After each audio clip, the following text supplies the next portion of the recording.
அவர்களுடைய மனைவியார் கூட வந்திருப்பார். அப்படி பார்த்தால் எத்தனை பேர் ஆகிறார்கள்? 10,000 பேர் ஆகிறார்கள். ஒருவேளை ஒவ்வொரு குடும்பத்திற்கும் ஒவ்வொரு குழந்தை என்று நாம் வைத்துக் கொண்டாலும் எத்தனை பேர் ஆகிறார்கள்? 15,000 பேர்கள் ஆகிறார்கள். நாம் ஒரு விழா நடத்துகிறோம், 15,000 பேர் சாப்பிட வந்துவிட்டார்கள். நாம் அதை எப்படி சமாளிப்போம்? அதை யோசனை பண்ணுங்கள். ஆனால் ஆண்டவர் வெறும் 5 அப்பம் 2 மீன்களை கொண்டு 15,000 பேருக்கு உணவளித்தார்கள். நான் இங்கே நம்ம போட்ட ஒரு குறைஞ்சபட்ச கணக்கு. அவங்க எல்லாம் சாப்பிட்டு திருப்தியான முகம் 12 கூட நிறைய எடுத்தாங்கன்னு மிச்சம் அவர் கொடுத்த ஆசைப்பட்டாங்க. சரி, அது முடித்த உடனே எல்லாரும் சாப்பிட்டு திருப்தியான உடனே ஆண்டவர் இவங்களை தன்னுடைய சீஷர்களை அவசரப்படுத்துறார். இயேசு ஜனங்களை அனுப்பிவிடுகையில் தன்னுடைய சீஷர்களை படகில் ஏறி தமக்கு முன்னே அக்கறைக்கு போகும்படி துரிதப்படுத்தினார். வேகமா சீக்கிரம் பொருட்கள் போங்க, சீக்கிரம் பொருட்கள் போங்க துரிதப்படுத்துறார். சில நேரங்களில் ஆண்டவர் நம்ம சில காரியங்களை செய்யும்படி துரிதப்படுத்தும். இந்த பகுதியை நம்ம படிக்க படிக்க இந்த வசனங்கள் நமக்கு என்ன சொல்லித் தருகின்றதையும் கூடவே பார்த்துப்போம். அந்த கோணத்தில் நீங்க அதை பார்த்தீங்கன்னா நமக்கு இந்த மெசேஜும் புரியும். ஆண்டவர் துரிதப்படுத்துகிறார். வேகமா போய் செய், வேகமா போய் செய். ஒரு பிரபல பிரசங்கியார் ஒருவர் அவரை ஒரு இடத்துல ஒழுங்கு செய்திருந்தார்கள். அவர் தங்குவதற்காக ஒரு விடுதியிலே தங்க வைத்திருந்தார். அவருக்கு அந்த நாள் முழுவதும் ஒரு நிமிடம் கூட அவருக்கு ஓய்வு இல்லாமல் பல ஆலயங்களிலே அவர் பேசும்படி அவருக்கு ப்ரோக்ராம் அழைப்படைந்தார். முருகிலே போய் ஒரு கோயிலில் பேசினார்.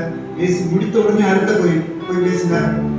ஏறக்குறைய அந்த நான் சாப்பிடும் நேரம் தவிர மற்ற எல்லா நேரங்களிலும் மிகவும் பிஸியாக போய் எல்லா கோயிலும் பேசினார். பேசிவிட்டு இரவு தங்கியிருந்த விடுதிக்கு சாவகாசமாக வந்தார். அங்கு மிகவும் சோர்வாக தன்னுடைய படுக்கையில் படுக்க.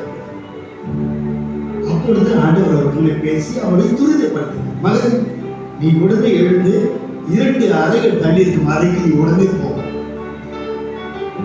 அந்த இன்னைக்கு நாள் முழுசும் நான் உங்களுக்காக நினைச்சேன். நான் இந்த நாள் முழுசும் உங்களுக்காக தான் செலவு பண்ணேன். ரொம்ப கஷ்டமா இருக்கு சாமி, உடம்பெல்லாம் வலிக்குது, நான் ரொம்ப சோர்வா இருக்கேன் சாமி, என்னால் முடியலையே அப்படின்னு ஜெபம் பண்ணிட்டே இருந்தது. அவருக்கு தெரியாம தோணிட்டேன். அதுக்கப்புறம் ஆண்டவர் ஒன்றும் சொல்லலை.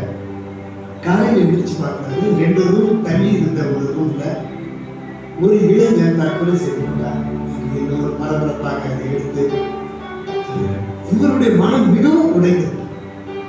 ஐயோ, நேற்றே என்னிடத்துல பேசினாரே, என்னை துரிதப்படுத்தினாரே, அவர் சொல்லி நான் செய்யாமல் விட்டேனே, அநியாயமாக ஒரு உயிர் போய்விட்டதே என்று மிகவும் வேதனையுடனே ஆண்டவரே என்னை மன்னித்துக் கொடுங்கள் என்று மன்னித்து கேட்டார். முடித்துவிட்டேன். இனி எந்த பிரச்சனையும் இல்லை.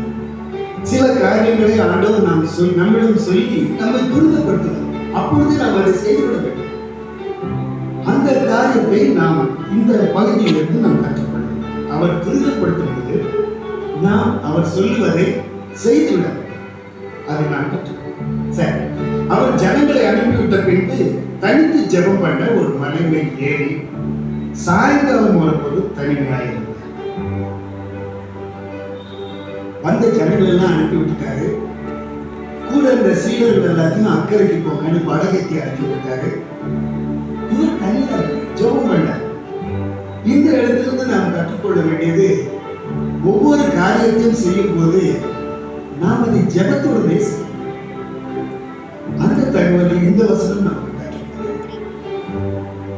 எந்த காரியத்தை எடுத்து செய்தாலும் சரி, ஆண்டவரை முன்னுதாரணமாக கொண்டு ஜெபத்துடனே அதை ஆரம்பித்தால், அவரிடம் ஒப்பு கொடுத்து விட்டு நாம் அந்த செயலை செய்யும் போது அவர் இறங்கி வந்து நமக்காக அந்த காரியத்தை பொருட்படுத்தி செய்வார்.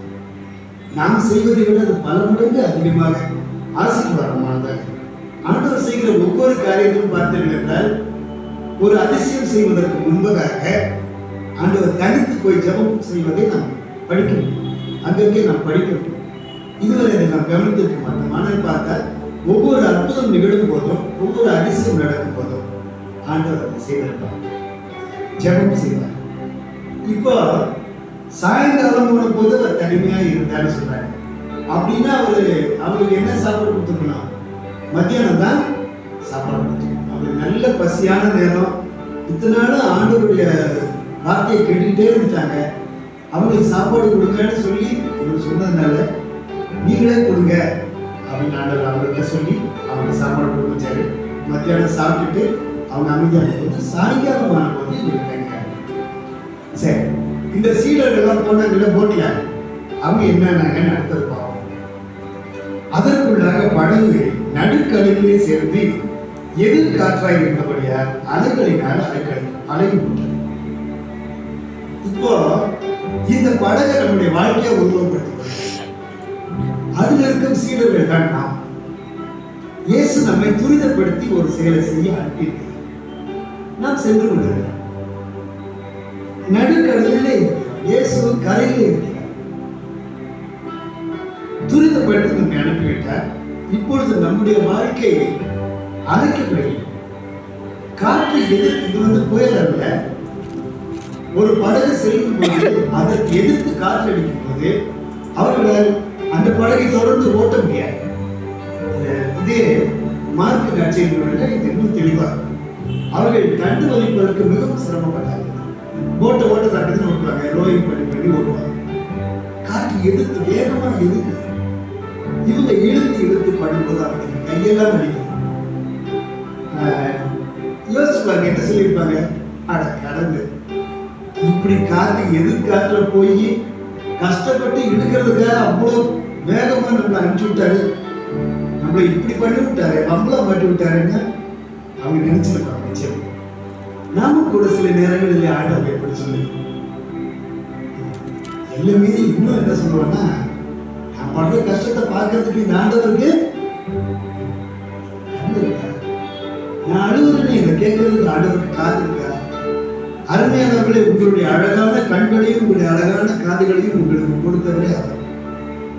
அவருக்கு கண்டு இருக்கிறதா இல்லையா இந்த ஆராய்ச்சி அவருக்கு இருக்கு, அவர் செய்வார். இந்த மாதிரி நேரத்திலே நாமும் எத்தனையோ நேரம் ஆண்டவரை அங்கே நம்மளை இப்படி வம்புல மாட்டிவிட்டார் என்று நினைச்சு. சரி, அடுத்தது பாருங்க. இரவின் 4ஆம் ஜாமத்திலே இயேசு கடலின் மேல் நடந்து அவர்களிடத்தில் வந்தார். இயற்கைக்கு சுத்தமா மாறுபட்ட ஒரு செயல்பாடு. கடல் மேல ஒரு மனுஷன் நடக்க முடியுமா? முடியாது. ஆனால் நான் அனுப்பின பிள்ளைகள் அங்கே கஷ்டப்படுவார்கள் என்று அக்கறையுடனே இயற்கைக்கு மாறாக தண்ணீரின் மேல் நடந்து அவர்கள் இருக்கும் இடத்துக்கு வரணும். அப்போ கூட ஆஹா ஆண்டவர் வந்துட்டாரு வந்துட்டாங்கன்னு வாசிப்பாங்க. அவர் கடலின் மேல் நடக்கிறதை சீஷர்கள் கண்டு கலக்கம் அடைந்து ஆவேசம் என்று சொல்லி பயத்தினாலே ஏதோ ஒரு ஆவி வந்துருச்சு, தண்ணி மேல நடந்து வருது. நமக்காகவே அங்கிருந்து தண்ணி மேல நடந்து இயற்கைக்கு முரண்பட்டு நம்மை காப்பாற்றுவதற்காகவே வருகிற ஆண்டவரை ஆவி என்று சொல்லி பயப்படுகிறார்.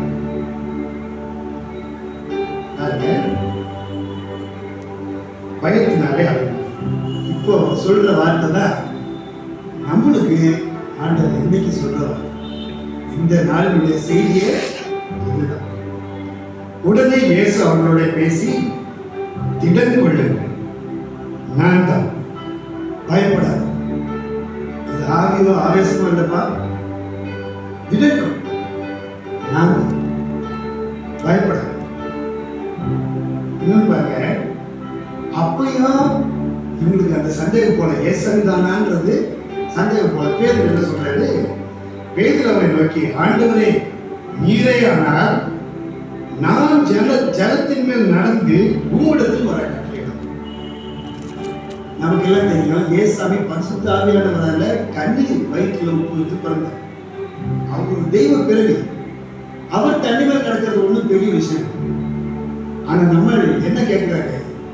நீங்க நடக்கிற மாதிரியே நானும் நடக்கணும். இவன் மனுஷன். அதுக்கு பதில் என்ன செய்ய சொல்றாரு? ஒரே வார்த்தை, ஒரே எழுத்து, வா பேச்சிய ஆண்டவர் தைரியப்படுத்துவா. அதற்கு அவர் வா என்றார். அப்பொழுது பேதுரு படவை விட்டு இறங்கி இயேசுவினிடத்தில் போக ஜலத்தின் மேல் நடந்தார். உங்களுடைய இயேசுவை நம்பி ஒரு காரியத்துல நீங்க இறங்கினீங்கன்னா நீங்க விட மாட்டீங்க. தைரியமா அவரை போலவே நம்ம எல்லா வல்லமையான காரியங்களையும் செய்யலாம். அவரு சுகப்படுத்துறாரா, நம்மளும் சுகப்படுத்துறோம். அவரு என்னென்னலாம் செஞ்சாரோ 5,2 மீன் 5,000 பேர் போச்சுன்னா நம்மளும் செய்யலாம். அவரு தண்ணி மேல நடந்து வந்தாரு, பேதுருவையும் வர சொன்னாரு. நம்ம நாட்டு மனுஷனாகிய பேதுரும் தண்ணி மேல. இப்போ அதற்கு அவர் வாய்ந்தார். அப்பொழுது பேதுரு படவை விட்டு இறங்கி இயேசுவினிடத்தில் போக ஜலத்தின் மேல் நடந்தார். காற்று பலமாக இருக்கிறதை கண்டு பயந்து, இங்கதான் நம்மளும் இவராட்டு ஆண்டவர் கூப்பிட்டுட்டாரு, நம்ம ஆண்டவர் சொன்னதை செஞ்சிட்டு இருக்கிறோம். ஆனாலும் நமக்கு என்ன வந்தது, உலக பிரச்சனைகள் எல்லாம் கட்டோம்னா பயம். அப்போ காற்று பலமா இருப்பதை கண்டு பயந்து அமிழ்ந்து போகிறேன். அந்த என்ன ஆகிறாங்க, சாதாரண மனுஷனா மாறிட்டான். அவருடைய வல்லமை ஒட்டி பயந்தனால அமிழ்ந்து போயிட்டான். அமிழ்ந்து போகி ஆண்டவரே என்ற ரட்சியம் என்று கூப்பிட்டான். நான் தவறு செய்து ஒருவேளை அமிழ்ந்தாலும் இங்கே பேதுரு செய்யும் அந்த காரியத்தை தான் நாமும் செய்ய வேண்டும். மறுபடியும் அவரை என்ன பண்ண வேண்டும், லட்சியம் என்றால் காப்பாற்ற, எங்களை காப்பாற்றும் சாமி விட மாட்டார். உடனே இயேசு கையை நீட்டி அவனை பிடித்து, அற்ப விசுவாசி, ஏன் சந்தேகப்பட்டாங்க? நம்மளால மக்களை குணப்படுத்த முடியுமா? ஆண்டவர் நம்மகிட்ட கேட்டா நம்ம சந்தேகப்பட்டோம்னா நம்மளால முடியாது. உறுதியா அவரை நம்பி அவரை விசுவாசிச்சு நாம் அந்த காரியத்தை செய்யும் போது நிச்சயமாக நம்மளை கொண்டு பெரிய காரியங்களை ஆண்டவர் செய்வார். இதுவே ஆண்டவருடைய மகத்துவமான செயல். நாம் ஒருவேளை அதை தோற்றுவிட்டால் மீண்டும் ஆண்டவரிடம் கேட்கலாம். பேதுரு கேட்டது, கையை நீட்டி நம்மை பிடித்து தூக்கி, அற்ப விசுவாசியே ஏன் சந்தேகப்பட்டார்? அதனால ஆண்டவரை சந்தேகப்படும். சரி, அடுத்தது ஒரு பாருங்க. இந்த வசனம் சின்னதான், எனக்கு ரொம்ப பிடிச்ச வசனம். அவர்கள் படகில் ஏறிய உடனே காற்று அமர்ந்தது. ஆரம்பத்தில் உங்களுக்கு பிரச்சனையா அந்த காற்று தான். நம்ம இதை நம்ம வாழ்க்கைக்கு அந்த படகு உருவப்படுத்த சொல்லியிருக்கிறோம். அந்த காற்றோடு நம்ம சந்திக்கிற பிரச்சனைகளுக்கு உருவப்படுத்த சொல்லியிருக்கோம் இல்லையா? இயேசு நம் படகில் வந்தவுடன், நம் வாழ்வில் வந்தவுடன் நமக்கு பிரச்சனையா இருந்ததெல்லாம் என்ன ஆயிடும்? என்ன ஆயிடும்? அமர்ந்தது. காற்று இப்போதான் அப்பொழுது படகில் உள்ளவர்கள் வந்து, மெய்யாகவே நீ தேவனுடைய குமாரன் என்று சொல்லி அவரை இப்போதான் அவனுக்கு புரியுது, நீ உண்மையிலே தேவனுடைய குமாரன் தான். சரி, பின்பு அவர்கள் கடலை கடந்து கெனசரேத்து நாட்டிலே சேர்ந்தார். அவங்க போக வேண்டிய இடத்துக்கு போயிட்டாங்க. அங்க போய் இறங்கின நீங்க ஒரு வசனம் அடிக்கடி படிச்சிடலாம். அவருடைய புகழ் அந்த பகுதி முழுவதும் பரம்பிட்டு, அவருடைய புகழ் எல்லா நாடுகளிலும் பரம்பிட்டுன்னு சொல்லி நீங்க வசனம் படிச்சிருக்கீங்க. சோ இந்த கெனசரேத்துல இருக்கிறவங்களுக்கும் ஏசாவே நல்லா தெரியும். பாருங்களேன், அவ்விடத்தில் மனுஷர் இவரை இன்னார் என்று அறிந்து சுற்றுப்புறம் எங்கும் செய்தி அனுப்பி பிணியாளர்கள் எல்லாம் அவரிடத்தில் கொண்டு வந்திருக்கிறது இயேசுன்றதை புரிஞ்சுக்கிட்டாங்க. இவர் கண்ணு இல்லாதவங்களுக்கு கண்ணு கொடுப்பார், கை இல்லாதவங்களுக்கு கை கொடுத்தார், செத்து போனவங்களை கூட உயிரோடு எழுப்பினார். நம்ம ஊருக்கு வந்திருக்கிறார் அப்படின்னு போய் எங்கெல்லாம் வியாதிஸ்தர் இருக்காங்களோ அவங்க எல்லாத்தையும் கூட்டிட்டு வாங்க. நான் ஒன்று கேட்கிறேன், ஏசாமி சுகப்படுத்துவாங்க எல்லாத்துக்கும் தெரியும். ஓ, நம்ம ஒரு ஏசாமி வந்திருக்கிறாரு அப்படின்னு ஏன் இவங்க போல? தங்கள் ஊரில் இருக்கிற பிணியாளிகள் மேல் அவர்களுக்கு இருக்கும் சொல்லுங்க அவர்களுக்கு மக்களை இந்த செயலை செய்யும்படி அவர்களை தூண்டு. இயேசு நம்ம ஊருக்கு வந்துவிட்டார், அவர்கள் கொண்டு வரார்கள் எல்லோரையும் சுகப்படுத்துகிறவர் இயேசு, சுகப்பட வேண்டியவர்கள் அந்த ஊருக்காரர்கள். இவர்கள் இருவருக்கும் நடுவில் இந்த மக்கள் கூட இருந்து அவர்களை இயேசுவிடம் கொண்டு வரும் பணியை செய்கிறார். இது நமக்கு என்ன கற்றுக் கொடுக்கிறது? நாமும் முடியாதவர்களை இயேசுவிடம் அழைத்து வர வேண்டியது நம்மை விழுந்த கடமை. நாம் தெரிந்து கொண்டோம், நமக்கு உண்டானவர்கள் எல்லாம் ஆண்டவரிடம் கேட்டு பெற்றுக் கொண்டோம். யாரெல்லாம் இயலாமல் இருக்கிறார்களோ அவர்கள் எல்லோரையும் இயேசுவிடம் அழைத்து வந்து அவர்களும் நாம் பெற்றுக்கொண்டதை பெற்றுக்கொள்ளும்படி அவர்களுக்கு உதவி செய்ய வேண்டியது நம்மை விழுந்த கடமை. அதைத்தான் இயேசு நம்மிடம் பார்க்க. அந்த மக்களுடைய கரிசனை மிகவும் நமக்கு நம்மை சிந்திக்க தூண்டுகிறது. இதே போலதான் திமிர்வாதக்காரன் அவனை கொண்டு வரும்போது வீட்டினுடைய ஓட்டை பிரித்து விளையாட்டாங்க. இயேசு வீட்டுக்குள் இருக்கிறார் என்று தெரிந்த போது கொண்டு வந்தான், இவ்வளவு கும்பலுக்கு எங்க கொண்டு போறது விட்டுட்டு போயிடல. இப்போ நம்ம வீட்டுக்குள்ள ஏசாமி இருக்கிறாரு, ஒருத்தரை கொண்டு வராங்க. நம்ம வீட்டுக்கு முன்னாடி எல்லாம் பயங்கர கும்பல். அவன் வந்து உங்ககிட்ட கேட்கிறான், ஐயா கொண்டு வர முடியல, உங்க வீட்டு மேற்கூடிய உடச்சி அது வழியா நான் அவர்கிட்ட அனுப்புறேன். நம்ம என்ன சொல்லுவோம்?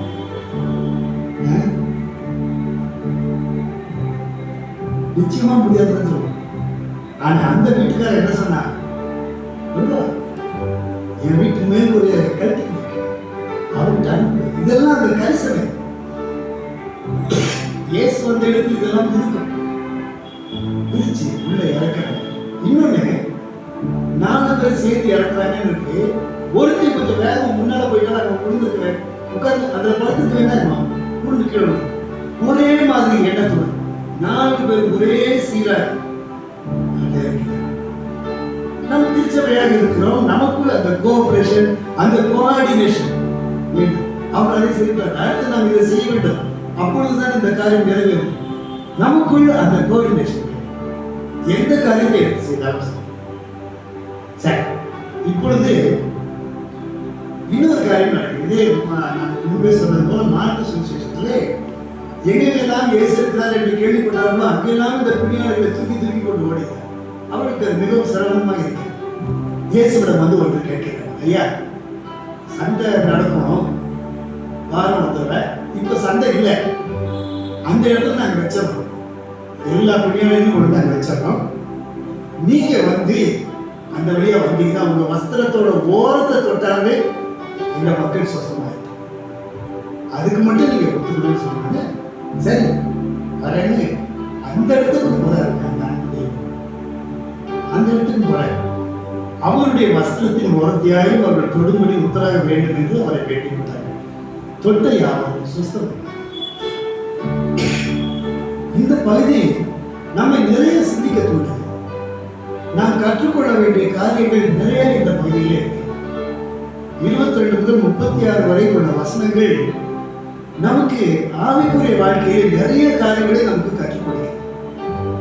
நாம் இந்த சிந்தனையுடனே நம் வீட்டிலே சென்று இந்த மத்திய 14ஆம் அதிகாரம் 22ஆம் வசனத்திலிருந்து 36ஆம் வசனத்தை ஒருவரும் தியானித்து பார்க்க வேண்டும்.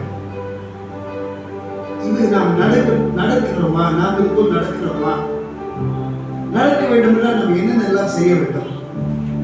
நாம் செய்வதற்கான பணி நிறைய இருக்கிறது. ஆண்டவர் அதற்காக நமக்கு ஒரு திருச்சபை கொடுத்திருக்கிறார், நமக்கு ஒரு போதகரை கொடுத்திருக்கிறார். இதையெல்லாம் செய்ய வேண்டும் என்று அவரிடம் நிறைய பொறுப்புகளை கொடுத்திருக்கிறார். அந்த காரியங்கள் எல்லாம் போதகருடனே இணைந்து செய்ய வேண்டியது நம்முடைய கடமை. அந்த மக்கள் எப்படி அந்த பிணியாளர்களுக்காக வந்து எல்லோரும் மெனக்கெட்டு செஞ்சாங்களோ அதே மாதிரி போதகருடனே இணைந்து நம்ம திருச்சபை காரியங்களை இணைந்து செயல்பட வேண்டியது. ஒற்றுமையுடனே, கோஆபரேஷனுடனே, கோஆர்டினேஷனுடனே இணைந்து செயல்பட வேண்டியது நம் கடமை. அந்த சிந்தனையை இந்த நாளிலே நாம் மனதில் ஏற்றுக்கொள்வோம். தலைகளை தாழ்த்தி செய்வோம். அன்புடைய இயேசு சுவாமி, இந்த நாளிலே எங்களுடைய நீ தெளிவாக பேசி நம்முடைய தயவுக்காக நன்றி செலுத்துகிறோம். இயேசு ராஜா, இதோ சில காரியங்களை குறித்து நீர் எங்களை துரிதப்படுத்துகிறேன். அதை நாங்கள் செம்மையாய் செய்து முடிக்க எங்களுக்கு கிருபை செய்யுங்க தகப்பனே. அது மட்டும் அல்ல சாமி, நீர் தனித்திருந்து ஜெபம் பண்ணுது. நாங்களும் எங்களுடைய வாழ்க்கையில ஒவ்வொரு காரியத்தை செய்யும் போதும் உங்களிடத்துல ஜெபித்து விட்டு எங்களுடைய காரியத்தை செய்ய எங்களுக்கு கிருபை செய்யுங்க சுவாமி. தகப்பனே, நாங்கள் நடுக்கடலிலே தத்தளிக்கும் போது, எதிர்காற்றினால் நாங்கள் அலைக்கழிக்கப்படும் போது, எத்தனையோ நான் உங்களுடைய நாமத்தை நாங்கள் வருத்தத்திலே வேதனையிலே நாங்கள் தவறாக பேசியிருக்கிறோம் சுவாமி. எங்களை மன்னியும். ஆனாலும் 4ஆம் ஜாமத்தில் நீர் கடலின் மீது நடந்தாலும் அருகில் வருவி என்று நாங்கள் உங்களை இன்று முதல் விசுவாசிக்கிறோம் சுவாமி. நீர் எப்படி வந்து எங்களை காப்பாற்றுகிற என்ற விசுவாசத்தை நாங்கள் உறுதிப்பட எங்களுக்கு கிருபை செய்ய சுவாமி. தகப்பனே, உங்களை கண்டு நாங்கள் எங்களை காப்பாற்ற வந்துவிட்டீர்கள் என்று நாங்கள் மகிழ்ச்சி அடைவதற்கு பதிலாக உண்மை கண்டு ஆவேசம் என்று நாங்கள் பயப்படாதபடி உண்மையில நாங்கள் மகிழ்ச்சி அடைய உங்களுக்கு கிருபை செய்ய சுவாமி. தகப்பனே, ஆண்டவரே, இந்த நாளிலே எங்களுடைய பேசுகிறேன். திடன் கொள், நான் தான், பயப்படாதீர்கள் என்று சொன்னீரே. எங்களுடைய வாழ்க்கையில் நாங்கள் பிரச்சனைகளை சந்திக்கும் போதும் இதே வார்த்தைகளை சொல்லி எங்களை தேற்றி மாட்டுகிறேன். திடன் கொள், நான் தான், பயப்படாதீர்கள். அப்பொழுதும் சந்தேகப்பட்ட பேதுருவை வாய் என்று அழைக்கிறேன். உண்மை போலவே தண்ணீரிலே மறந்தாரே. தகப்பனே, உண்மை போல நாங்கள் அநேக காரியங்களை செய்ய முடியும் என்ற விசுவாசத்தை எங்களுக்குள்ளே வளர்த்து விடுங்க சார். அப்பொழுதும் காற்றை கண்டு பயந்து மூழ்கும் போதும் அவரை போலவே ஆண்டவரே ரட்சியும் என்று உண்மை நோக்கி கூப்பிட எங்களுக்கு கிருபை செய்யுங்க சார். நீர் கையை பிடித்து எங்களுக்கு உயர்த்தி அற்ப விசுவாசியை ஏன் சந்தேகப்பட்டார் என்று கேட்கும் அருமையான மனம் படைத்தவராக இருக்கிறது என்று நாங்கள் உறுதியாக விசுவாசிக்கிறோம். படகில் ஏறின உடனே அவருடைய பிரச்சனைகளாம் அவிழ்ந்தது என்று நாங்கள் பார்க்கிறோம் சாமி. தகப்பனே, எல்லோரும் பணிந்து கொண்டார்கள். கடலை கடந்து போய் இறங்கிய உடனே இயேசுவை குறித்து அறிந்ததனால் எல்லோரும் பிணியாளர்கள் எல்லோரையும் கூட்டிட்டு வந்த அந்த அக்கறை எங்களிடத்தில் வர வேண்டும் சுவாமி. தகப்பனே, எங்களுக்கு நல்ல திருச்சபை கொடுத்திருக்கிறேன், நல்ல போதகரை கொடுத்திருக்கிறேன். அவரிடத்திலே இந்த திருச்சபையில் செய்ய வேண்டிய நிறைய காரியங்களை கொடுத்திருக்கிறேன். குழந்தைகள் ஊழியம், வாலிபர் ஊழியம், பெண்கள் ஊழியம், ஆண்கள் ஊழியம் என்று எல்லா பொறுப்புகளையும் அவர்கள் கொடுத்திருக்கிறேன். அவற்றில் நாங்களும் பங்கு கொண்டு அவற்றின் மூலம் பல காரியங்களை சொல்லி உண்மை அறியாத மக்களுக்கு நாங்கள் உண்மை அறிவிக்க, அவர்களும் அந்த உண்மை அறிந்து கொள்ள எங்களை பயன்படுத்த மாட்டார்கள். நாங்கள் அந்த அக்கறை அந்த பாதத்தில் வரைகிறோம். உம்முடைய வஸ்திரத்தின் ஓரத்தை தொட்டாலும் அவர்கள் உம்முடைய பிள்ளைகளாய் மாறும் அளவுக்கு நாங்கள் அவர்களுக்கு சென்று உங்களை சொல்லுக்கு செய்வோம். தொடர்ந்து அரசு காத்துக்கொள்ளுங்க, வழி நடத்துங்க.